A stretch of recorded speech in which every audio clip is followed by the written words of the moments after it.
Real estate का कोई सवाल, team Sabharwal. Your search ends here. Y Media family, once again a very warm welcome. मैं RJ Tania Y Media Radio Y south Asian Pulse super prime time ਤੇ ਤੁਹਾਡੇ ਸਾਰਿਆਂ ਦਾ ਸਵਾਗਤ ਕਰਦੀ ਹਾਂ। ਹਰ ਦਿਨ ਆਪਾਂ ਰਾਈਟ ਔਨ ਟਾਈਮ ਹਾਜ਼ਰ ਹੋ ਜਾਂਦੇ ਹਾਂ Y Media ਅਪਡੇਟਸ ਦੇ ਨਾਲ, ਸ਼ਹਿਰ ਦੀਆਂ ਖਬਰਾਂ, ਦੇਸ਼ ਵਿਦੇਸ਼ ਦੀਆਂ ਖਬਰਾਂ, entertainment and with all the essential information. ਸੁਣਦੇ ਰਹੋ radio Y for all the updates. Y Media present ਕਰਦੇ ਨੇ 7 ਪਲੇਟਫਾਰਮਸ। ਸਾਡਾ ਬਹੁਤ ਹੀ ਇੰਪੋਰਟੈਂਟ ਐਸੈਂਸ਼ੀਅਲ ਸੈਗਮੈਂਟ ਚੱਲ ਰਿਹਾ ਸੀਗਾ ਇਕੋਨਮੀ ਐਂਡ ਰੀਅਲ ਸਟੇਟ ਦਾ। ਸਾਡੇ ਨਾਲ ਜੁੜੇ ਹੋਏ ਨੇ PK ji, PK Sabharwal. Real estate ਦਾ ਕੋਈ ਵੀ ਸਵਾਲ PK Sabharwal. once again a very warm welcome to Radio Y PK ji. Tania, thank you very much बेटा, गुड आफ्टरनून। देखो पहली बात तो आई एम सॉरी, पिछले प्रोग्राम में तो हमने आपको बोलने ही नहीं दिया। जी। तो आई वाज जस्ट नोटिसिंग, मैं जब मोगा से बात कर रहा था, पंकज मोगा से, साडा आपस ਵਿੱਚ डिस्कशन ਚੱਲ ਪਿਆ ਦੋਨਾਂ ਦਾ, ਤੇ ਬਾਅਦ ਵਿੱਚ ਵੀ ਰਿਅਲਾਈਜ਼ ਵੀ ਸਾਡੀ ਤੇ ਹੋਸ਼ ਵੀ ਤੇ ਸੋਹਣੀ ਜੀ ਬੈਠੀ ਹੋਈ ਹੈ ਤੇ ਅਸੀਂ ਉਹਨੂੰ ਬੋਲਣ ਹੀ ਨਹੀਂ ਦਿੱਤਾ। ਤੇ first of all sorry for that and ਬਾਕੀ okay, let's welcome Moga Sahib also, then we'll start discussing. once again a very warm welcome to Radio Y Pankaj Moga ji. Thank you. ਬਿਲਕੁਲ ਸਹੀ ਕਹਿ ਰਹੇ ਹੋ ਪੀਕੇ ਜੀ, ਤੁਸੀਂ ਆਪਾਂ ਬਿਲਕੁਲ ਬੋਲਣ ਨਹੀਂ ਦਿੱਤਾ ਇਹਨਾਂ ਨੂੰ। ਹੁਣ ਤੇ ਚਲੋ ਅਸੀਂ ਆਪਣਾ ਖੁਦ ਦਾ ਸਟੇਸ਼ਨ ਸਮਝਦੇ ਹਾਂ, ਆਪਣੇ ਘਰ ਵਾਕਨ ਤੇ ਵੀ ਟੇਕ ਪ੍ਰਿਵਿਲੇਜ ਦੇ ਅਸੀਂ ਬੈਨੀਫਿਟ ਚੁੱਕ ਲਿਆ। ਲੇਕਿਨ ਚੰਗਾ ਲੱਗ ਰਿਹਾ ਸੀ, ਇੱਕ ਦੂਜੇ ਨਾਲ ਅਸੀਂ ਗੱਲ ਕਰ ਰਹੇ ਸੀ ਡਾਇਰੈਕਟ। It was nice. ਪਤਾ ਨਹੀਂ ਜੀ ਤਾਨੀਆ ਜੀ ਨੂੰ ਕੀ ਲੱਗ ਰਿਹਾ ਸੀ, ਇਹ ਨਹੀਂ ਮੈਨੂੰ ਪਤਾ। ਤਾਨੀਆ ਜੀ ਤੁਹਾਨੂੰ ਕਿਦਾਂ ਲੱਗ ਰਿਹਾ ਸੀ? ਨਹੀਂ ਜੀ, ਜਦੋਂ ਤੁਸੀਂ ਲਾਈਕ ਦੋ ਬਹੁਤ ਇੰਟੈਲੈਕਚੁਅਲ ਲੋਕ ਗੱਲ ਕਰ ਰਹੇ ਹੋਣ ਨਾ, ਫਿਰ ਏਦਾਂ ਹੁੰਦਾ ਕਿ ਆਪਾਂ ਖੁਦ ਵੀ ਸੁਣੀਏ, ਕਿਉਂਕਿ ਸਿੱਖਣ ਨੂੰ ਮਿਲਦਾ ਹੈ ਨਾ। ਕਾਫੀ ਲਾਈਕ ਇੰਪੋਰਟੈਂਟ ਡਿਸਕਸ਼ਨ ਵੀ ਚੱਲ ਰਹੀ ਸੀ ਐਂਡ ਇਹਦੇ ਨਾਲ ਹੀ ਹੈ ਨਾ ਤੁਸੀਂ ਐਂਡ ਤੇ ਜਿਹੜੀ ਚੀਜ਼ ਕਿ ਦਿਸ ਵਾਸ ਸੋ ਬਿਊਟੀਫੁਲ ਕਿ ਜਦੋਂ ਨਾ ਲਾਈਕ ਲਾਈਫ ਦੇ ਵਿੱਚ ਉਤਾਰ ਚੜਾਵ ਹੁੰਦੇ ਨੇ ਹੈ ਨਾ, ਕੁਛ ਲਾਈਕ ਔਖਾ ਟਾਈਮ ਆਉਂਦਾ, ਚੰਗਾ ਟਾਈਮ ਆਉਂਦਾ, ਮਾੜਾ ਆਉਂਦਾ। ਇਹ ਵੀ ਜ਼ਰੂਰੀ ਆ ਕਿਤੇ ਨਾ ਕਿਤੇ, ਕਿਉਂਕਿ ਫਿਰ ਤਾਂ ਹੀ ਆਪਾਂ ਆਪਣੇ ਬੱਚਿਆਂ ਨੂੰ, ਗ੍ਰੈਂਡਸਨਸ ਨੂੰ ਕੋਈ ਸਟੋਰੀ ਸੁਣਾ ਪਾਵਾਂਗੇ। ਸੋ ਬਹੁਤ ਹੀ ਇੰਪੋਰਟੈਂਟ ਇਹ ਵੀ ਚੀਜ਼ ਚੱਲ ਰਹੀ ਸੀ, ਉਹਦੇ ਬਾਰੇ ਵੀ ਆਪਾਂ ਗੱਲਾਂ ਕਰਾਂਗੇ। ਐਂਡ ਕਾਫੀ ਇਕੋਨਮੀ ਦੀ ਆਪਾਂ ਗੱਲਾਂ ਕੀਤੀਆਂ ਨੇ ਹੈ ਨਾ। ਅਮਰੀਕਾ ਦਾ ਲਾਈਕ ਜੇ ਡਾਲਰ ਗੱਲ ਕਰੀਏ ਉਹ ਵੱਧ ਰਿਹਾ ਆ ਕਿਤੇ ਨਾ ਕਿਤੇ, ਸਾਨੂੰ ਕੈਨੇਡਾ ਨੂੰ ਥੋੜ੍ਹਾ ਜਿਹਾ ਲਾਈਕ ਬੈਕ ਸਟੈਪ ਦੇਖਣ ਨੂੰ ਮਿਲ ਰਿਹਾ। ਪਰ ਰੀਅਲ ਸਟੇਟ ਦੀ ਜੇ ਗੱਲ ਕਰ ਰਿਹਾ ਤਾਂ ਟੋਰਾਂਟੋ ਦੇ ਵਿੱਚ ਹੁਣ ਰੀਅਲ ਸਟੇਟ ਦਾ ਕਿੱਦਾਂ ਲਾਈਕ ਸਭ ਕੁਝ ਚੱਲ ਰਿਹਾ, ਉਹਦੇ ਬਾਰੇ ਜ਼ਰੂਰ ਤੁਸੀਂ ਥੋੜੀ ਜਿਹੀ ਜਾਣਕਾਰੀ। Not good at all, not good at all Tania ਜੀ। ਮੈਂ ਜਿਸ ਤਰ੍ਹਾਂ ਪਿਛਲੇ ਪ੍ਰੋਗਰਾਮ ਤੇ ਵੀ ਕਿਹਾ ਸੀਗਾ ਕਿ it is not, scenario is not good, but let me tell you one thing ਕਿ ਜਿਸ ਹਿਸਾਬ ਨਾਲ ਇਨਵੈਂਟਰੀ ਇਕੱਠੀ ਹੋਈ ਵੀ ਬਹੁਤ ਜ਼ਬਰਦਸਤ ਸਾਡੇ। ਮੈਂ ਤੇ ਸਪੈਸ਼ਲੀ ਜੀਟੀਏ ਦੀ ਗੱਲ ਕਰਾਂਗਾ ਤੇ ਟੋਰਾਂਟੋ ਦੀ ਗੱਲ ਕਰ ਲਓ, ਜਿਸ ਤਰ੍ਹਾਂ ਇੱਕੋ ਗੱਲ ਹੈ। ਤੇ ਉਸ ਹਿਸਾਬ ਨਾਲ ਜਿਹਨੂੰ ਕਹਿੰਦੇ ਨੇ ਇਹ ਸ਼ਾਰਟੇਜ ਆਉਣ ਵਾਲੀ ਹੈ। ਮੈਂ ਤੁਹਾਨੂੰ ਦੱਸ ਦਿਆਂ ਇਹ ਜ਼ਬਰਦਸਤ ਸ਼ਾਰਟੇਜ ਆਉਣ ਵਾਲੀ ਹੈ, ਪਰ ਦੇਖਣਾ ਇਹ ਪੈਂਦਾ ਹੈ ਕਿ ਤੁਸੀਂ ਉਸ ਸ਼ਾਰਟੇਜ ਆਉਣ ਦੇ ਬਾਅਦ ਜਾਗੋਗੇ ਜਾਂ ਪਹਿਲੇ ਜਾਗੋਗੇ। ਪਲਾਨ ਆਪਣੀ ਪਲੈਨਿੰਗ ਹੁਣ ਕਰੋਗੇ ਜਾਂ ਸਿਰ ਤੇ ਆਉਣ ਦੇ ਬਾਅਦ। ਮਤਲਬ ਸ਼ੇਰ ਆਇਆ ਆ ਕੇ ਜਦ ਤੁਹਾਡੇ ਸਿਰ ਤੇ ਖੜਾ ਹੋ ਗਿਆ ਤਾਂ ਸੋਚਣ ਦੀ ਬਚਣ ਦੀ ਗੱਲ ਕਰੋਗੇ ਜਾਂ ਪਹਿਲੇ ਆਪਣੇ ਆਪ ਨੂੰ ਸੇਫਗਾਰਡ ਕਰੋਗੇ। ਇਹ ਗੱਲ ਹੈਗੀ। ਤੇ ਇਸ ਕਰਕੇ this is the time to buy, not to sell. ਹੁਣ ਮੈਂ ਕਈ ਵਾਰ कहना कि जी बेचो ना, तो मैंने कहते हैं कि तुमको नहीं नुकसान हो रहा जो तुम कह रहे हो जी मत बेचो, तुम्हारी कमीशन। भाई बात हमारी कमीशन, हमने बहुत कमा लिया, तुमने हमें बहुत दे दिया और हम तुम्हारे शुक्रगुजार हैं, पर सीधी सलाह देनी बड़ी जरूरी है। Not to sell, hold on to it, let the market balance first. ਉਹ ਦੇਖੋ ਪੈਨਿਕ ਆ ਜਾਂਦਾ ਔਰ ਸਾਰੇ ਵਿੱਚੋਂ ਨਿਕਲ ਪੈਂਦੇ ਨੇ ਤੇ ਉਹ ਇੱਕ ਵਾਰ ਕੀ ਹੁੰਦਾ ਹੈ ਕਿ ਅਸਲੀਅਤ ਪਿੱਛੇ ਰਹਿ ਜਾਂਦੀ ਹੈ ਔਰ ਇੱਕ ਦਿਖਾਵਾ ਅੱਗੇ ਆ ਜਾਂਦਾ ਹੈ ਔਰ ਇੱਕ ਨਕਲੀ ਸਿਨੈਰੀਓ ਬਣ ਜਾਂਦਾ ਹੈਗਾ। ਤੇ ਇਸ ਕਰਕੇ ਦਿਸ ਇਜ਼ ਦਾ ਟਾਈਮ। ਇਸ ਵਕਤ ਇਹ ਜੋ ਹੋ ਗਿਆ ਸੈਲਰ ਵਾਸਤੇ, ਲੇਕਿਨ ਬਾਇਰ ਵਾਸਤੇ this is the time to buy, ਕਿਉਂਕਿ ਇਸ ਵਕਤ ਪੈਨਿਕ ਨੇ ਸੈਲਰਸ, ਚਾਹੇ ਉਹ ਰੀਸੇਲ ਹੋਏ, ਚਾਹੇ ਉਹ ਲੈਂਡ ਹੋਏ, ਚਾਹੇ ਉਹ ਕਮਰਸ਼ੀਅਲ ਹੋਏ, ਇੰਡਸਟਰੀਅਲ ਹੋਏ, ਚਾਹੇ ਉਹ ਬਿਲਡਰ ਕਿਉਂ ਨਾ ਹੋਏ। ਬਿਲਡਰ ਵੀ ਪੈਨਿਕ ਹੋਏ ਪਏ ਨੇ, ਤੁਸੀਂ ਦੇਖ ਲਓ ਰੋਜ਼ ਹੀ ਬੰਦ ਹੋ ਰਹੇ ਨੇ। ਹੁਣ ਵੀ ਤੁਸੀਂ ਦੇਖਿਆ 2-3 ਮਿੰਟ, ਚਲੋ ਮੈਂ ਨਾਂ ਨਹੀਂ ਲੈਂਦਾ, ਮੇਰੇ ਮੂੰਹ 'ਚ ਨਾਂ ਆਉਣ ਵਾਲਾ ਸੀ, ਮੈਂ ਰੁਕ ਗਿਆ। ਤੇ ਇਹ ਬਿਲਡਰ ਬੰਦ ਹੋ ਰਹੇ ਨੇ, ਇੰਸਟਾਲਮੈਂਟ ਵਗੈਰਾ ਜਾ ਰਹੇ ਨੇ, ਟਰਸਟੀਜ਼ ਕੋਲ ਚਲੇ ਗਏ ਨੇ ਤੇ ਇਹ ਸਾਰਾ ਕੁਝ ਹੋ ਰਿਹਾ ਹੈਗਾ। ਤੇ ਉਹ ਪਰੇਸ਼ਾਨੀ 'ਚ ਹੈਗੇ ਨੇ। ਤੇ ਇਸ ਕਰਕੇ ਔਰ ਜਿਹੜੇ ਸੋਲਿਡ ਬਿਲਡਰ ਜਿਹੜੇ ਆਪਣੇ ਪ੍ਰੋਜੈਕਟ ਨੂੰ ਪਹੀਏ ਲਗਾਉਣ ਵਾਸਤੇ, ਵੀ ਲਗਾਉਣ ਵਾਸਤੇ ਜਿਹੜੇ ਡਿਸਕਾਊਂਟ ਦੇ ਰਹੇ ਨੇ, ਉਹਦਾ ਬੈਨੀਫਿਟ ਚੁੱਕ ਲਓ, ਕਿਉਂਕਿ ਕਲੋजिंग 2.5-3 ਸਾਲ ਬਾਅਦ ਆਣੀ ਹੈ ਔਰ ਮਾਰਕੀਟ ਐਡਜਸਟ 1 ਸਾਲ ਬਾਅਦ ਹੋਣੀ ਹੈ। This is the game we play. It is not becoming overnight millionaires. It is a plan. We should have proper plan. ਉਹਦੇ ਬਾਅਦ ਜਿਸ ਤਰ੍ਹਾਂ ਤੁਸੀਂ ਮੋਗਾ ਸਾਹਿਬ ਨੂੰ ਮਿਲਦੇ ਹੋ ਜਾ ਕੇ ਔਰ ਉਹ ਤੁਸੀਂ ਸੋਚੋ ਜੀ ਮੋਗਾ ਸਾਹਿਬ ਨੂੰ ਮਿਲ ਲਾਂਗਾ ਤੇ ਅਗਲੇ ਮਹੀਨੇ ਮੈਂ ਮਿਲੀਅਨਰ ਬਣ ਜਾਵਾਂਗਾ। ਨਹੀਂ ਭਾਈ, ਇਹ ਪਲਾਨ ਕਰਦੇ ਨੇ ਕਿ you born poor, it is not your fault. You die poor, it is your fault. ਸੋ ਉਹਦੇ ਵਾਸਤੇ ਪਲਾਨ ਕਰਦੇ ਨੇ ਕਿ ਵੀ ਤੁਸੀਂ ਤੁਹਾਡਾ ਅੱਗੇ ਬੁਢਾਪਾ ਠੀਕ ਬੀਤੇ ਜਾਂ ਤੁਸੀਂ ਸੋਲਿਡ ਧੀਰੇ ਹੋ ਜਾਓ। ਓਵਰਨਾਈਟ ਨਹੀਂ ਹੁੰਦਾ। Overnight is called speculation. ਹੁਣ ਸਪੈਕੂਲੇਸ਼ਨ ਤੇ ਕਿਸੇ ਨੂੰ ਜੀਣੇ ਨਹੀਂ ਦਿੰਦੀ। ਜਿਵੇਂ ਕਹਿੰਦੇ ਨੇ ਮੈਂ ਸ਼ੁਰੂਆਤ ਹੀ ਪਤਾ ਨਹੀਂ ਕਿਹੜੀ ਗੱਲ ਤੋਂ ਕਰਤੀ ਜੀ। ਸ਼ੁਰੂਆਤ ਕਰਤੀ ਕਿਉਂਕਿ ਸਪੈਕੂਲੇਸ਼ਨ ਨਹੀਂ ਤਾਂ ਵਿੱਚ ਬਹੁਤ ਸਾਰੇ ਸਾਡੇ ਕੋਲ ਸਪੈਕੂਲੇਟਰ ਵੀ ਤਾਂ ਸੀਗੇ ਪਿਛਲੇ 1-2 ਸਾਲਾਂ 'ਚ। ਜੀ बहुत ज्यादा। जी जी बिल्कुल। तान्या जी, अगर देखा जाए तो इकोनॉमी वाइज अगर मैं देखूं तो काफी चीजें हैं जो ठीक है, कनाडा में इतनी कोई बड़ी न्यूज नहीं है, लेकिन यूएस की जैसे जीडीपी जो है 2.8% गई है। उन्होंने जो जॉब्स क्रिएट की, कमाल की जॉब्स, 233,000, मतलब it's a big 2,33,000 job create करना। मतलब सानू ये दिखाना पे, अगर Europe we see like Europe economy also grew like 0.4% जो लास्ट मंथ की गई है। ये सारी चीजें हमें ये दिखा रही है कि थ्रू आउट इन कंट्रीज में ग्रोथ शुरू हो गई, अब हमें दिखना शुरू हो गया है। यस, थोड़ी सी इन्फ्लेशन ऊपर है।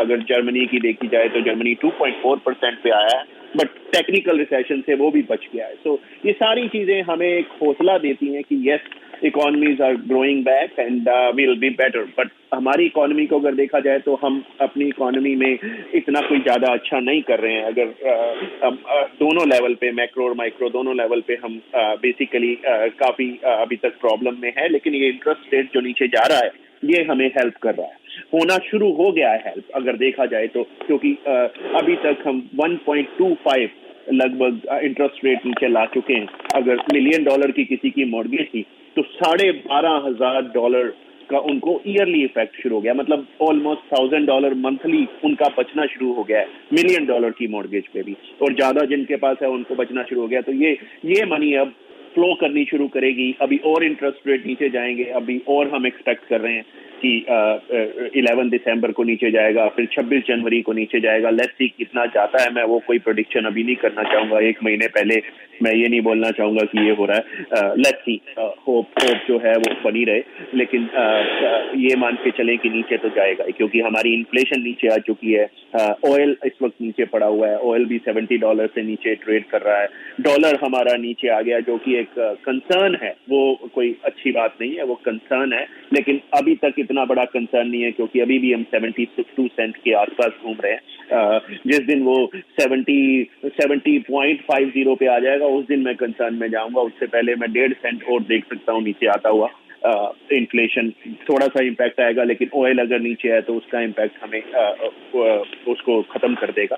तो लेट्स सी होता क्या है। बट आने वाला जो टाइम है, मुझे ये दिख रहा है कि हमारी इकोनॉमी अगले साल के मैं कहूँगा कि समर तक जाते जाते ये पिक होनी शुरू हो जाएगी। जी तान्या जी बिल्कुल पंकज मोंगा जी। एंड जैसे कि आप बात कर रहे हैं कि जो इंटरेस्ट रेट एंड इन्फ्लेशन की बात है, थोड़ा सा मतलब पॉजिटिव डायरेक्शन हमें दिखती नज़र आ रही है इन फ्यूचर। एंड इसी के साथ जैसे पीके जी आप डिस्कस कर रहे थे टेनेंट लीविंग, है ना, एक्टिविटीज़ जो हो रही हैं। एंड स्पेशली एक टाइम था कि, है ना, लाइक हम ये चीज़ डिस्कस करते थे कि कैसे टेनेंट से अपनी प्रॉपर्टी को, है ना, छुड़ाया जाए, but they are leaving like at this point. उस चीज़ के बारे में थोड़ा सा आप अगर डिटेल में हमें बता सकते हैं, क्यों ऐसे हो रहा है, like why is it happening? हाँ, मैं पिछले प्रोग्राम में मैंने जो बोला था उसको रिपीट कर देता हूँ, लेकिन उसके आगे मैं एक बात और भी बड़ी इंटरेस्टिंग ऐड करूंगा। अब मुझे वो उसको मिस कर गया क्योंकि टाइम की शॉर्टेज थी। तो ये क्योंकि इस वक्त अफोर्डेबिलिटी के अंदर बहुत बड़ी प्रॉब्लम पड़ी हुई है, दोनों के लिए, लैंडलॉर्ड के लिए भी, टेनेंट के लिए भी। लैंडलॉर्ड के लिए इसलिए पड़ी हुई है कि इंटरेस्ट रेट इतने हाई है, प्रॉपर्टी की कीमत इतनी ज्यादा है कि वो कम टेनेंट में वो उसको सूट ही नहीं करता। और मैंने जैसे पिछले प्रोग्राम में कहा, 1/3 of the all mortgages is with the investors, 1/3 of Canada. सोचने वाली बात है, 33.3% मॉर्गेज सिर्फ इन्वेस्टर्स के पास है। और इन्वेस्टर्स जो है उसको नेगेटिव कैश फ्लो में चला गया। वहां पर एक रस्साकसी कहते हैं ना, जो चल पड़ी दोनों तरफ से, एक तरफ लैंडलॉर्ड एक तरफ टेनेंट, तो उनको सूट नहीं कर रहा और वो बेचना चाहते हो तो घर बिक नहीं रहा, और बिक रहा है तो बहुत बड़े लॉस में बिक रहा है। तो उनके लिए सलाह यह है कि होल्ड करें, माइनस कैश फ्लो को रखें, क्योंकि उनका कर्जा तो उतर ही रहा है ना किसी तरीके से, क्योंकि उसके अंदर प्रिंसिपल भी तो कम हो रहा है। तो इसलिए वो लगभग बराबर में चले जाते हैं, लेकिन इमीडिएटली उनको प्रॉब्लम बढ़ जाती है माइनस कैश फ्लो की। दूसरी तरफ टेनेंट अफोर्ड नहीं कर पा रहा, इन्वेंटरी इतनी ज्यादा हो गई है कि they are on the driving seat, और वो एक कहो कि उनके हाथ में पावर आ गई है, और अब वो नेगोशिएशन के लिए टेबल में आके बैठ गए और नेगोशिएशन के हाथ में चली गई। और एक वो अफोर्ड नहीं कर पा रहे, तो उसकी वजह कहते हैं किराया नहीं बढ़ाएंगे, अगर बढ़ाना है तो हम छोड़ के जा रहे हैं। तो इसीलिए अभी जीटी के अंदर किराया थोड़ा सा नीचे, रेंट थोड़ा नीचे आया, या तो छोड़ के पहले लैंडलॉर्ड चाहता था निकले,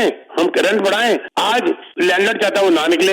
2-4 लैंडलॉर्ड ने मुझे फोन भी किया, सर खुशी की बात है कि टेनेंट चला गया, अब इसको चढ़ाते हैं बड़े। मैं कहा तुमने गलती कर दी, खुश मत हो रहा हो, टाइम बदल गया है, साल पहले कुछ और था अब कुछ और है, अब 7 मिनट में नहीं मिलेगा। यही हो रहा है जो न्यू कंस्ट्रक्शन है, और जो लोगों के हाथ में ऑक्यूपेंसी आ रही है, जो 3,000 किराया होना चाहिए था वो आज 2600 रह गया, तो वो और भी ज्यादा कम हो गया। क्योंकि एक बिल्डिंग के अंदर अगर 70 लैंडलॉर्ड आ गए किराए पे चढ़ाने वाले तो कंपटीशन इस बिल्डिंग के अंदर हो गया, तो रेंट एक्सपेक्टेशन से नीचे आ गया। ये तो शुक्र है कि इंटरेस्ट नीचे आने पर उनकी ऑक्यूपेंसी फीस थोड़ी सी कम हुई, लेकिन अभी भी बहुत ज्यादा है, वो माइनस कैश फ्लो हो गया। उनके लिए सलाह है, डोंट वरी, अगर अफोर्ड कर सकते हैं लेकिन क्लेम, जैसे हम कैपिटल गेन क्लेम कर लेते हैं वैसे कैपिटल लॉस भी क्लेम कर सकते हैं। ये ऑक्यूपेंसी की बात कर रहा हूं मैं। जब आपकी फाइनल क्लोजिंग हो जाती है तो आपको इंटरेस्ट रेट आज देखो 4% तक भी आ गया है, तो आपका ये खर्चा वैसे ही कम हो जाएगा, आपकी मंथली एक्सपेंसेस वैसे ही कम हो जाएंगे, और उसके बाद जैसे कहते हैं आप का प्रिंसिपल कर्जा उतरना शुरू होगा। तो ये सारी बातें आपको सोचनी पड़ेंगी। दूसरी तरफ से अगर टेनेंट की बात करूं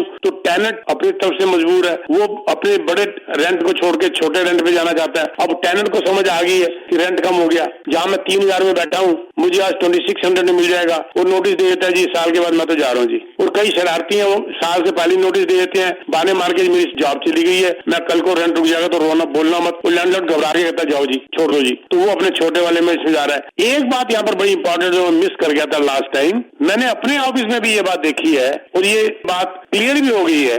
लगभग 50% जो एप्लीकेशन आ रही है, Monga Sahab you will be surprise to know this, कि ऑलमोस्ट 50% का एप्लीकेशन जो हमने स्क्रीन करी वो फ्रॉडुलेंट है एप्लीकेशन।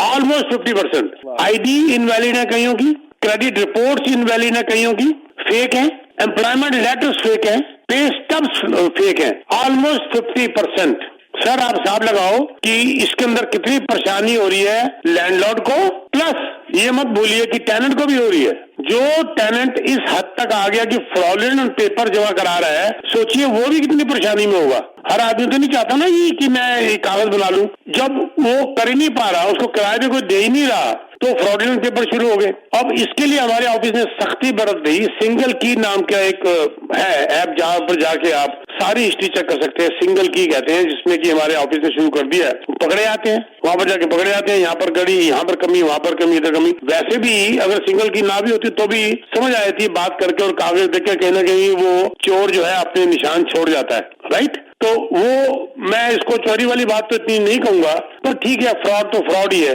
ये भी प्रॉब्लम एक तानेजी शुरू हो गई आजकल, जिसमें टेनेंट फंस गए। मैंने यहाँ तक भी केस देखा है कि रियल्टर की फीस बढ़ाने के चक्कर में एक भाई साहब ने खुद चढ़ा दिया, फर्स्ट एंड लास्ट मंथ का पेमेंट आ गई, उसके बाद जो सेकंड मंथ पेमेंट आनी थी अगले ने बोल दिया पेमेंट नहीं है मेरे पास देने के लिए, रेंट साफ कह दिया मेरा पेमेंट नहीं है। और मुझे पता है तुम्हारे पास क्या क्या अधिकार है, मेरे को भी पता है एज ए टेनेंट मेरे पास क्या क्या अधिकार है। इसका क्या मतलब निकला कि उन भाई साहब ने जल्दी से रेंट चढ़ाने के चक्कर में स्क्रीन ही नहीं किया टेनेंट को ज्यादा अच्छी तरीके से, और वो भाई साहब जो थे वो प्रोफेशनल टेनेंट थे। तो ये स्क्रीन करना बड़ा जरूरी है। हम जल्दबाजी के चक्कर में जो है ये गलतियां कर जाते हैं। इसीलिए कहते हैं कि आपको डायरेक्ट इन्वॉल्व नहीं होना चाहिए, आप गलती कर जाओगे, आपको प्रोफेशनल लाना चाहिए। ताने जी आपको पता है ना, जब आप कार लेने जाती हैं तो जो आपके साथ जो सेल्स पर्सन बात कर रहा होता है वो फिर उठ के अंदर जाता है मैनेजर से बात करने के लिए, फिर वहां से कुछ लिखवा के लाता है तो फिर आपसे बात करता है, फिर आप बोलते हो तो आपसे इनिशियल करा के फिर अंदर जाता है। वो बीच में एक्स्ट्रा बंदा उन्होंने क्यों रखा हुआ है? सीधा मैनेजर भी तो बात कर सकता है आपके साथ,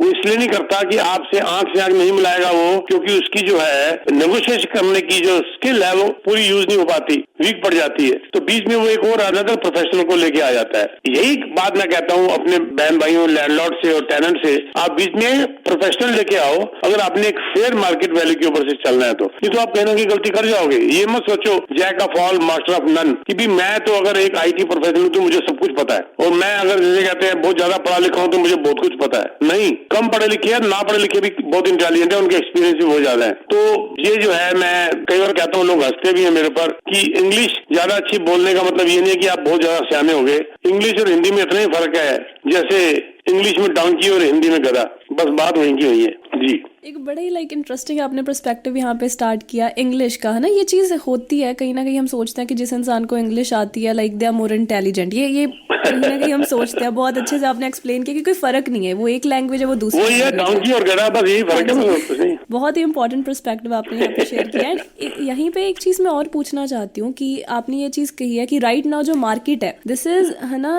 अगर आपके पास घर है तो आपको सेल नहीं करना चाहिए, आपको होल्ड करनी चाहिए प्रॉपर्टी फॉर सम टाइम।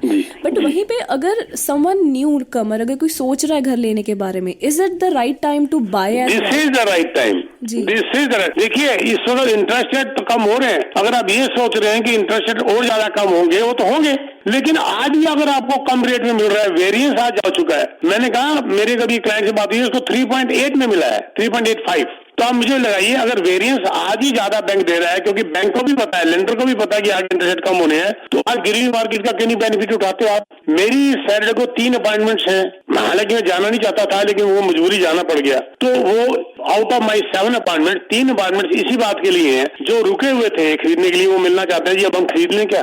तो ये दिस इज द टाइम, क्योंकि इस वक्त नेगोशिएशन आपके हाथ में है, सेलर्स आपके पीछे हैं और इंटरेस्ट रेट के अंदर वेरिएंस ज्यादा हो चुकी है। हो सकता है इंटरेस्ट रेट और कम होने के बाद इस इंटरेस्ट रेट में पैसा ना मिले आपको, हो सकता है 50 बेसिस पॉइंट 11 दिसंबर को गिर जाए या आपका जनवरी तक भी गिर जाता है, लेकिन जो आपके हाथ में इंटरेस्ट आ रहा है हो सकता है इससे महंगा आ जाए। जब लेंडर को पता चल जाता है कि आगे इंटरेस्ट रेट गिरना कम हो जाएगा तो वेरिएंस कम हो जाती है। प्राइम अगर 5.95 है और अगर आज को आज उससे 2% नीचे मिल रहा है 3.95, हो सकता है कल को 5.45 के बाद 2 की जगह 1% नीचे आ जाए तो आपका 4.45 आ जाएगा, बल्कि आपको महंगा मिलना शुरू हो जाएगा सस्ते की बजाय। ये बात समझानी बहुत जरूरी है। लेकिन मैं साथ साथ ये भी कहना चाहता हूं कि मैं, जैसे मोंगा साहब कहते हैं कि ये जो मैं बोल रहा हूँ ये सबके लिए नहीं है। ये नहीं है कि मेरे कहते फलाने के स्टॉक खरीदने शुरू कर दो, ये हालात देखने पड़ते हैं हर एक के। तो ये भी मैं जो आपको बता रहा हूँ, मैं मॉर्गेज ब्रोकर नहीं हूँ, मैं रियल्टर हूँ, रियल एस्टेट ब्रोकर हूँ, लेकिन मैं अपना एक्सपीरियंस आपके साथ शेयर कर रहा हूँ। तो इसीलिए आप किसी मॉर्गेज ब्रोकर के साथ बैठ के, प्रोफेशनल के साथ बैठ के डिस्कस कर लीजिए और इस बात को ध्यान दीजिए। कल को ये ना हो कि आप ही रेडियो स्टेशन में आके कहे कि भाई ओ अब घर बढ़ने शुरू हो गए, नेगोशिएशन मेरे हाथ से निकल गई, मेरी मर्जी का घर मेरे को नजर नहीं आ रहा और इंटरेस्ट भी बढ़ गया। आज वो टाइम है जब इंटरेस्ट के अंदर नेगोशिएशन है, घर के अंदर नेगोशिएशन है, रेंट के अंदर नेगोशिएशन है।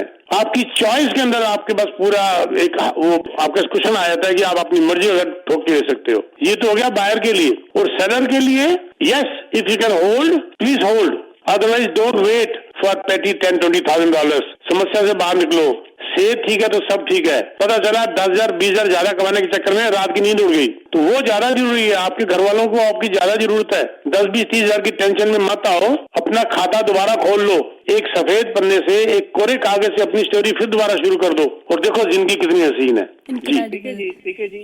जी सॉरी तान्या जी, मेरे पास ना एक क्वेश्चन आया किसी का जी। मेरे से पूछा है उन्होंने, बट मुझे लगता है कि आप जवाब दें फिर मैं कुछ ऐड कर दूंगा उसमें। उन्होंने कहा, Pankaj ji, what you think about housing since they don't wanna link CRA to mortgage? Will these cuts bring the craziness to the market again? Please answer this on air. जी, ये आएगा, इसी की बात कर रहे हैं। और हमारी जीडीपी, आप तो इस बारे में ज्यादा जानते हैं, हमारी जीडीपी बहुत ज्यादा डिपेंड करती है हाउसिंग के ऊपर, और हाउसिंग में आग लगेगी। और पॉलीवुड साहब ने, मैंने पिछले प्रोग्राम में क्या बोला, उन्होंने कहा मेरे आते ही 1 मिलियन तक के घर के ऊपर मैं सेल टैक्स को हटा दूंगा। अगर सेल टैक्स हटा देता है तो ऑन एन एवरेज 8 लाख का घर मान के चलते हैं पूरे कनाडा का, 40,000 की बाइंग पावर बढ़ जाती है, 40,000 आपको सेविंग हो जाती है। और 40,000 की सेविंग का मतलब है, अगर आज की मॉर्गेज इंटरेस्ट देख लें तो इट कम्स टू $2,200, 2,200 की आपकी एनुअल मॉर्गेज कम हो जाती है, अप्रोक्सीमेटली $180-185 पर मंथ, सिर्फ सेल टैक्स हटाने से। और देखो जो हम बोलते हैं सरकार बोलती नहीं है, आज क्योंकि इलेक्शन चल रहा है तो ये बड़ी ओपनली बोल रहे हैं, द नंबर 1 कॉस्ट फॉर, ये पॉलीवुड साहब बोल रहे हैं, मैं नहीं बोल रहा, the number 1 cost for a home is government government government government. अगर ये 4 बार बोला है government government government government, the number 1 cost for home. और उसमें उन्होंने आगे क्लैरिफाई किया, bureaucrats, government bureaucrats, government taxes, government gate keepers, government permits, clearly बोल दिया उन्होंने आपके पॉलीवुड साहब ने। मोंगा साहब जो बात आप और मैं पिछले 2 सालों से कह रहे हैं, सरकार जानती है पर आंखें बंद है। आज इलेक्शन है तो ये कह रहे हैं, और ये मुझे लगता है कि मैं पॉलिटिक्स को बीच में नहीं लाना चाहता, और ना मैं कह रहा हूँ किस सरकार को वोट देनी है। मैं तो इनके व्यूज आपको बता रहा हूँ जो इन्होंने कहा है, ये अगर इसमें अमल करते हैं तो ये मान रहे हैं इस बात को कि हम सबसे बड़े इसके अंदर गुनाहगार हैं। मुंगा साहब, मैंने आपको एक व्हाट्सएप में छोटी सी चीज भेजी थी, video, highest burden in the world of tax is in Canada. मैंने देखा था सर। देखो 60% हम टैक्स दे देते हैं। बिल्कुल है सर, बिल्कुल है, हमारा टैक्सेस सबसे ज्यादा है एक्चुअली।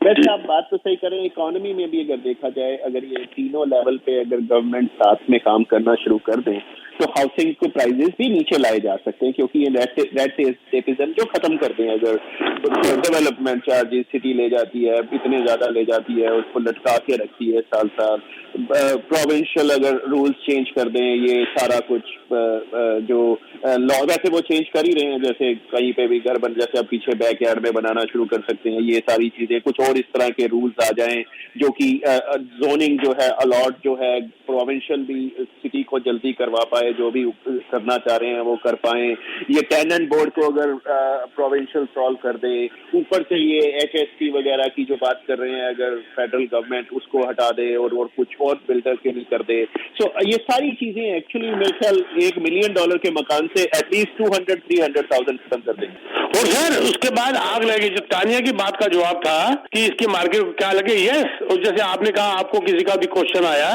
तो यस आग लगेगी, ये सारी चीजें होंगी तो, और ऊपर से इलेक्शन आ रहे हैं, अच्छी बात तो ये है कि सरकार काम करेंगी, इनकी आंखें खुल गई जी। तो तानिया मेरे को लगता है 12:30 हो गए, थोड़ा कंक्लूड किया जाए।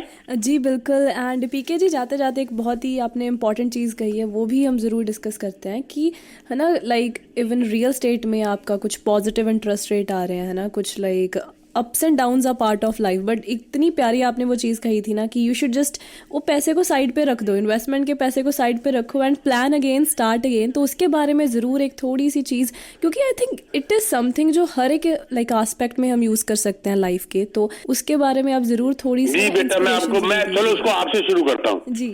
बच्चे आप यहाँ पर एज ए स्टूडेंट आए थे जी, सच बताओ तुम स्ट्रगल कर रहे हो कि नहीं कर रहे जी? कर रहे हो ना स्ट्रगल जी, है ना?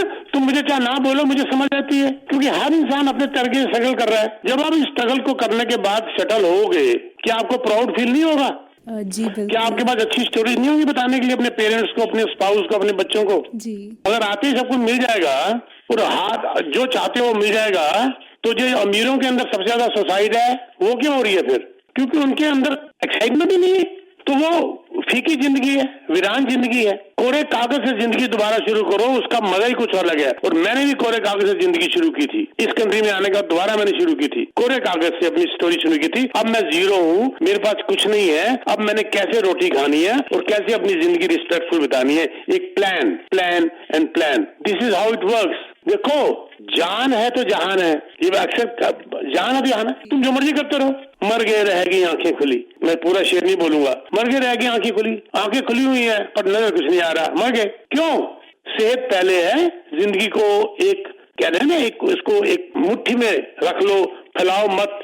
एक छोटी सी जिंदगी, एक गाना नहीं है, छोटी सी जिंदगी छोटी सी आशा, वहां से शुरू करो, you will enjoy your life. अपनी ये जो है ये जान, हम पता चल रहे हैं जिंदगी की आपाधापी में क्या क्या कर रहा है, इतना तो जीना ही नहीं जितना मर रहा है, इतना तो जीना ही नहीं जितना मर रहा है। तो आप जिसे कहते हैं छोटी सी जिंदगी से शुरू करो, एक छोटी सी ख्वाहिशें रखो, वो ख्वाहिशें धीरे धीरे आपको बहुत बड़ा बना के ले जाएंगी। और ये टेंशनों के अंदर 10 और कमा लूं, 20 और कमा लूं, 50 और कमा लूं, पता चले कमा के खाने वाला ही नहीं रहा, उसकी जिंदगी में ब्लड प्रेशर हो गया, शुगर हो गया, ये हो गया, फलाना हो गया, ढिगना हो गया। किस लिए? पता चला जब तक पैसा नहीं था सेहत ठीक थी, जब तक पैसा कमाया सेहत उसको एंजॉय करने लायक नहीं रही, बात ही खत्म है। तो मैं आपने कहा इसके ऊपर कुछ और जो लाइट डालो, लाइट तो क्या डालूं, मैं सुपर लाइट डाल दूंगा, लेकिन मुझे इसके लिए पूरा दिन चाहिए। लेकिन जैसे कहते हैं मैंने जो 2-4 बातें बोलनी थी मन की बोल दी।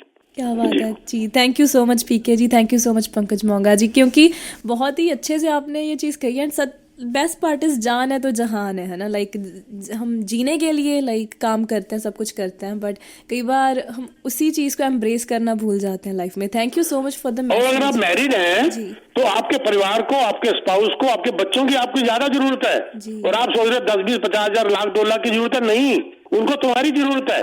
आप ही चले गए तो वो क्या करेंगे जो आप छोड़ के जा रहे हैं? कुछ नहीं है किसी काम का, कुछ नहीं किसी काम का। मैं अपने घर की बात करता हूँ, मेरी ओल्डेस्ट सिस्टर, मेरी सबसे बड़ी मेरी सिस्टर जो मेरी माँ की बराबर है, जिसको मैं उनके पैर को हाथ लगाता हूँ, उनके हस्बैंड, उनके जिया जी की डेथ हो गई, मल्टी मिलियनर बिलियनर। कल ही मेरी बात हुई और मेरे से रो रही थी, कहती मेरे को एक घर खाने को पड़ता है। मैंने कहा मैं दीदी आ रहा हूँ आपके पास, now I am going again, 5-7 दिन बाद मैं जा रहा हूँ मिलने के लिए India, I am coming, I will be with you for few days. मतलब आपको एक सहारे की जरूरत है, ये नहीं कि पैसा, आपका साथ है, संग है तो जहान है, ये मैं कहना चाहता था। सॉरी ज्यादा टाइम ले लिया, मैं बस चाहता था अपने बता दूं अपने बारे में, फिर होगा जी अपना बता देंगे कि for any real estate need don't rush now, talk to me, text message me with your name and have a meeting with me, we plan. बहुत कुछ अपॉर्चुनिटीज है इस वक्त, रीसेल के अंदर, रेंट के अंदर, प्री कंस्ट्रक्शन के अंदर, इन्वेस्टमेंट्स के अंदर मुझे मिलो, ये टाइम है। नहीं तो आप ही 1 साल के बाद कहोगे वो टाइम हमारे हाथ से निकल गया। 6472994757 जी मोगा साहब। जी जी थैंक यू वेरी मच। किसी तरह की भी अगर फाइनेंशियल प्लानिंग के बारे में सोचते हैं, मैं एक सर्टिफाइड फाइनेंशियल प्लानर हूँ, तो आप इन्वेस्टमेंट की बात सोच रहे हैं या इंश्योरेंस के लिए सोच रहे हैं, क्योंकि ये दोनों मेरे डोमेन में आ जाते हैं। सो लाइफ इंश्योरेंस हो गया, क्रिटिकल हो गया, डिसेबिलिटी हो गया। लाइफ इंश्योरेंस के थ्रू हम बहुत कुछ डिजाइन भी कर सकते हैं, आपके काफी सारी एस्टेट प्लानिंग कर सकते हैं, रिटायरमेंट प्लानिंग कर सकते हैं, और अदर इन्वेस्टमेंट जैसे आपकी कोई पेंशन प्लान है, आपका कोई टैक्स फ्री सेविंग अकाउंट है, RRSP है, या आपका इवन सेविंग अकाउंट भी है कहीं पड़ा हुआ, उसको भी कहीं इन्वेस्ट करना है, तो उसको भी हम इन्वेस्ट करके मनी ग्रो कर सकते हैं। किसी तरह की भी ऐसी कोई सर्विसेज की आपको जरूरत है तो मुझे कांटेक्ट कर सकते हैं 6472851007। Thank you very much Tania ji, thank you PK ji, thank you so much for joining us, thank you so much PK, thank you बेटा, thank you very much, thank you, bye, have an incredible day. Bye bye. ਜੀ ਬਿਲਕੁਲ, ਤੁਸੀਂ ਸੁਣ Radio Y South Asian Pulse, super prime time ਸਾਡਾ ਚੱਲ ਰਿਹਾ। ਸਾਡੇ ਨਾਲ ਜੁੜੇ ਹੋਏ ਸੀ ਪੀਕੇ ਜੀ ਐਂਡ ਪੰਕਜ ਮੋਂਗਾ ਜੀ। ਹਮੇਸ਼ਾ ਹੀ ਬਹੁਤ ਹੀ ਇਨਫੋਰਮੇਸ਼ਨਲ ਜੋ ਕੰਟੈਂਟ ਹੈ ਹਮੇਸ਼ਾ ਲੈ ਕੇ ਆਉਂਦੇ ਨੇ ਆਪਣੇ ਸਾਰੇ ਲਿਸਨਰਸ ਦੇ ਲਈ। ਹੋਪਫੁਲੀ ਤੁਹਾਨੂੰ ਵਧੀਆ ਲੱਗਿਆ ਹੋਏਗਾ ਇਹ ਸੈਗਮੈਂਟ ਐਂਡ ਬਹੁਤ ਸਾਰੀ ਨੌਲੇਜ ਤੁਹਾਨੂੰ ਮਿਲੀ ਹੋਏਗੀ। ਰੀਅਲ ਸਟੇਟ ਇਕੋਨਮੀ ਤੋਂ ਉੱਤੇ ਵੀ ਅੱਜ ਜੋ ਬਹੁਤ ਹੀ ਵਧੀਆ ਲਾਈਕ ਜੋ ਇਨਸਾਈਟਸ ਸਾਨੂੰ ਦਿੱਤੇ ਨੇ ਪੀਕੇ ਜੀ ਨੇ, ਪੰਕਜ ਮੋਂਗਾ ਜੀ ਨੇ, ਕਿ ਇਨ life something that's very essential ਇਸ ਕਿ ਕੋਈ ਨਹੀਂ ਲਾਈਕ ਪ੍ਰੋਪਰਟੀ ਹੈ, ਕੋਈ ਵੀ ਇਹ ਚੀਜ਼ਾਂ ਨੇ ਆਉਂਦੀਆਂ ਜਾਂਦੀਆਂ ਰਹਿੰਦੀਆਂ ਨੇ, ਹੈ ਨਾ, ਬਟ ਇੰਪੋਰਟੈਂਟ ਇਹ ਚੀਜ਼ ਆ ਕਿ ਤੁਸੀਂ ਆਪਣੀ ਲਾਈਫ ਨੂੰ ਇੰਜੋਏ ਕਰਨਾ ਆ। ਜਾਨ ਆ ਅਤੇ ਜਹਾਨ ਆ, ਰਾਈਟ। ਸੋ ਤੁਸੀਂ ਆਪਣੇ ਵੱਲੋਂ ਆਪਣਾ ਬੈਸਟ ਦੇ ਰਹੇ ਹੋ, ਉਸ ਤੋਂ ਬਾਅਦ ਤੁਹਾਡੀ ਪ੍ਰੋਪਰਟੀ ਗਰੋ ਕਰ ਰਹੀ ਆ। ਇਨਵੈਸਟਮੈਂਟਸ 'ਚ ਜਿਹੜਾ ਵੀ ਆਪਾਂ ਪੈਸਾ ਇਨਵੈਸਟ ਕਰਦੇ ਹਾਂ ਨਾ, ਸਪੈਸ਼ਲੀ ਉਹ ਪੈਸੇ ਨੂੰ ਤਾਂ ਤੁਸੀਂ ਭੁੱਲ ਜਾਓ ਇਨ ਅ ਵੇ ਕਿ ਕੋਈ ਨਹੀਂ, ਠੀਕ ਹੈ ਹੁਣ ਮੈਂ ਲਗਾਤਾ ਇੱਥੇ 10-5 ਸਾਲ, ਇਹਨੂੰ ਲੈਟ ਇਟ ਗਰੋ, ਇੱਕ ਘੱਟਦਾ ਵੱਧਦਾ। ਕਹਿਣਾ ਸੌਖਾ ਆ ਆਈ ਨੋ, ਬਟ ਜਦੋਂ ਆਪਾਂ ਇਨਵੈਸਟ ਕਰਦੇ ਹਾਂ ਆਪਾਂ ਨੂੰ ਹੁੰਦਾ ਕਿ ਹਾਂ ਸਾਨੂੰ ਪੋਜ਼ੀਟਿਵ ਗਰੋਥ ਮਿਲ ਰਹੀ ਹੈ, ਨੈਗੇਟਿਵ ਮਿਲ ਰਹੀ ਹੈ, ਬਟ ਇਟ ਓਕੇ, ਕਿਉਂਕਿ ਰੀਅਲ ਸਟੇਟ ਦੇ ਵਿੱਚ ਇੱਕ ਲੌਂਗ ਟਰਮ ਗੇਮ ਹੋ ਜਾਂਦੀ ਹੈ। ਜੇ ਤੁਸੀਂ ਇਨਵੈਸਟਮੈਂਟ ਲਈ ਪ੍ਰੋਪਰਟੀ ਦੇ ਵਿੱਚ ਇਨਵੈਸਟ ਕਰ ਰਹੇ ਹੋ, ਆਈ ਥਿੰਕ ਉਹ ਚੀਜ਼ ਨੂੰ ਉੱਥੇ ਰਹਿਣ ਦਿਓ 10-5 ਸਾਲ ਐਂਡ ਉਹ ਤੋਂ ਬਾਅਦ ਉਹ ਚੀਜ਼ ਪੋਜ਼ੀਟਿਵਲੀ ਗਰੋ ਕਰੇਗੀ। ਰੀਅਲ ਸਟੇਟ ਇਜ਼ ਸਮਥਿੰਗ ਜੋ ਤੁਹਾਨੂੰ ਬੈਸਟ ਇੰਟਰਸਟ ਦਿੰਦੀ ਆ, ਬਟ ਇਨ ਲੌਂਗ ਟਰਮ। ਇਹਦੇ ਨਾਲ ਹੀ ਜੇ ਕੋਈ ਵੀ ਕੁਛ ਹੁੰਦਾ ਲਾਈਫ ਦੇ ਵਿੱਚ, ਸਭ ਤੋਂ ਇੰਪੋਰਟੈਂਟ ਆ ਕਿ ਤੁਸੀਂ ਆਪਣੀ ਲਾਈਫ 'ਤੇ ਧਿਆਨ ਦਿਓ। ਇੱਕ ਬੜੀ ਸੋਹਣੀ ਐਗਜ਼ਾਮਪਲ ਵੀ ਦਿੱਤੀ ਆ ਪੀਕੇ ਜੀ ਨੇ ਕਿ ਉਹਨਾਂ ਦੀ ਫੈਮਿਲੀ ਦੇ ਵਿੱਚ, ਹੈ ਨਾ, ਕੁਛ ਨਹੀਂ ਪਤਾ ਲੱਗਦਾ ਕਦੋਂ ਇਸ ਇਨਸਾਨ, ਕਦੋਂ ਕਿਹਨੇ ਇਸ ਦੁਨੀਆ ਤੋਂ ਚਲੇ ਜਾਣਾ, right. We have a limited time span. So ਜਿੰਨੀ ਜ਼ਿੰਦਗੀ ਆ ਉਹਨੂੰ ਪ੍ਰੋਪਰਲੀ ਇੰਜੋਏ ਕਰਨਾ ਚਾਹੀਦਾ, ਉਹਨੂੰ ਪ੍ਰੋਪਰਲੀ ਐਮਬਰੇਸ ਕਰਨਾ ਚਾਹੀਦਾ ਆ। ਹਰ ਇੱਕ ਮੂਮੈਂਟ ਨੂੰ ਇੰਜੋਏ ਕਰੋ ਪ੍ਰੋਪਰਲੀ ਐਂਡ ਸੁਣਦੇ ਰਹੋ Radio Y South Asian Pulse. Super prime time ਸਾਡਾ ਚੱਲ ਰਿਹਾ ਆ ਐਂਡ ਸਟੂਡੀਓ ਨੰਬਰ ਆਪਣੇ ਕੋਲ ਨੋਟ ਰੱਖੋ, ਕੋਈ ਵੀ ਤੁਸੀਂ ਵਿਚਾਰ ਸਾਂਝੇ ਕਰਨਾ ਚਾਹੁੰਦੇ ਹੋ। Number to call is 9052269109, that is 9052269109। ਹੁਣ ਇੱਕ ਛੋਟੀ ਜਿਹੀ ਰਿਕਾਰਡਡ ਬ੍ਰੇਕ ਤੋਂ ਬਾਅਦ ਆਪਾਂ ਗੱਲਾਂ ਬਾਤਾਂ ਦਾ ਸਿਲਸਿਲਾ ਜਾਰੀ ਰੱਖਾਂਗੇ, ਅਪਡੇਟਸ ਦਾ ਸਿਲਸਿਲਾ ਜਾਰੀ ਰੱਖਾਂਗੇ। ਸੁਣਦੇ ਰਹੋ ਰੇਡੀਓ ਵਾਈ।